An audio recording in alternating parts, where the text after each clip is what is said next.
What do you think about the astronauts recently recovered by SpaceX? What do you think about their chances suing the Biden administration for intentional infliction of emotional stress, for leaving them up there for 8 months instead of 8 days? Or on the other side, suing for overtime because as salaried employees of NASA, they don't qualify for overtime even though they spent 8 months in the International Space Station. I'm Philip Miller, I'm the Rogue Lawyer, and this is my legal opinion. I think those two astronauts have a fairly decent case for additional compensation resulting from them having to stay up there 8 months.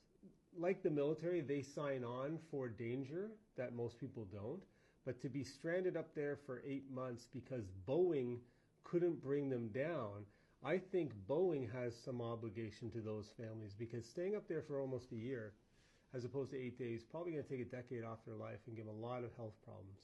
Boeing, if it was a company that took its mission seriously, would compensate those astronauts because it's the failure of their Starliner program to be able to get up and back with the astronauts that caused them the harm.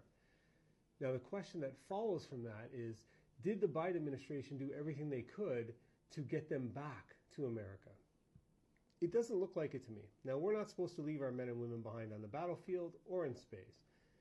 But when the Boeing Starliner program failed, one alternative was to ask the Russians to do it. But a proud nation doesn't want to ask its adversary to save its own people. But once they decided they wouldn't use the Russians, I believe that Biden didn't want to work with Elon because Elon was on Trump's side. And I think that there was deep political reasons to not allow SpaceX to get a big W on the board while Elon was supporting Trump. And there was some interference played. Now, the problem from a lawsuit perspective is you need to get good evidence of that. Most people who are doing nefarious things or bad things for political purposes don't leave a clear breadcrumb trail. So you're probably not going to see an email from Biden saying, F those astronauts, I don't want to give Elon a win. But what happens in reality is that political motivations will often submarine good ventures that help people. And so I think, unfortunately, and this has happened to many military people over the years and police officers, you get sacrificed because the political masters who don't share your threat deem you replaceable.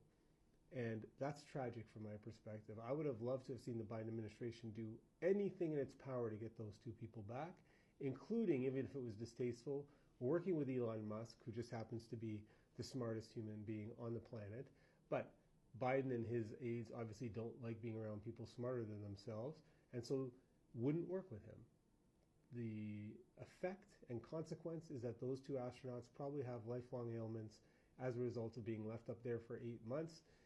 It'd be an interesting lawsuit for a lawyer with a huge set on them, but it would be something that would be interesting to do. But I think in the meantime, those astronauts deserve some compensation. They deserve a little bit of overtime because at a salary of around $160,000 a year, they make a fraction of what these NGOs were making, and they sacrificed for the nation and got left behind up in space and look like they're getting left behind on the ground.